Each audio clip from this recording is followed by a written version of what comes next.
Iron ডোমকে ফাঁকি দিয়ে ইসরায়েলের ভূখণ্ডের আকাশে এভাবেই ছুটে চলছে ব্যালিস্টিক ক্ষেপণাস্ত্রর বহর, যা খালি চোখে দেখা যায় তেল আবিব, হাইফা ও জেরুজালেমে। কিছু ক্ষেপণাস্ত্র ইসরায়েলের আকাশের প্রতিরক্ষা ব্যবস্থা ধ্বংস করলেও অধিকাংশ আঘাত হানে ইসরায়েলের গুরুত্বপূর্ণ স্থানে। ইরানের 3টি পারমাণবিক স্থাপনায় যুক্তরাষ্ট্রের বোমা হামলার প্রতিশোধে খেপিয়ে তুলেছে খামেনি প্রশাসনকে, যার তৎক্ষণিক জবাব দিচ্ছে দেশটির অভিজাত বাহিনী IRGC। Our ambulances and intensive care unit.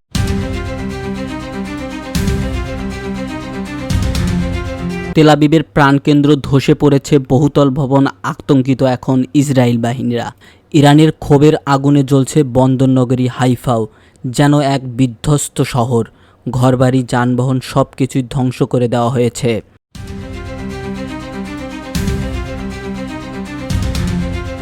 And paramedics rushed them to the hospital within 10 minutes. এর কারণে উদ্ধার কাজে হিমশিম খাচ্ছে জরুরি বিভাগ।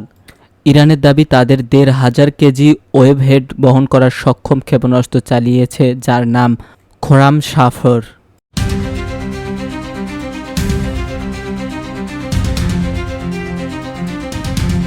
ইরানের ব্যালিস্টিক ক্ষেপণাস্ত্র বহরের মধ্যে সবচেয়ে ভারী ক্ষেপণাস্ত্রের একটি।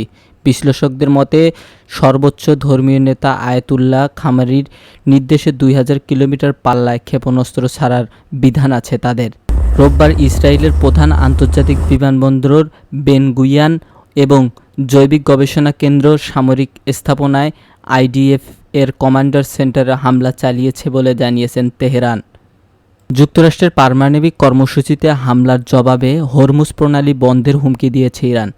এছাড়াও এ ঘটনার জন্য আজীবন চিরস্থায়ী যন্ত্রণা ভোগ করতে হবে বলে জানিয়েছেন ইসরায়েল ও যুক্তরাজ্যকে। তবে পাল্টা পশ্চিম ইরানের বিমানী হামলার দাবি করেছেন IDF। হামলার পর প্রথমবার রোববার ইস্তাম্বুলের সংবাদ সম্মেলনে এসে ইরানের পররাষ্ট্রমন্ত্রী আব্বাস আরাগচি বলেন, এর জন্য যুক্তরাষ্ট্রকে পরিণতি ভোগ করতে হবে। তার দেশে হামলা চালিয়ে রেড লাইন অতিক্রম করেছে যুক্তরাষ্ট্র, এমনকি আন্তর্জাতিক আইনের প্রতি শ্রদ্ধা নেই দেশটির। সংবাদ সম্মেলনে আব্বাস আরাগচি আরও দাবি করেছেন, পারমাণবিক স্থাপনা অবৈধভাবে হামলা চালিয়ে যুদ্ধের উস্কানি দিচ্ছে ওয়াশিংটন। এর পরিণতি তাদেরকে অনেক ভয়াবহভাবে দেওয়া হবে।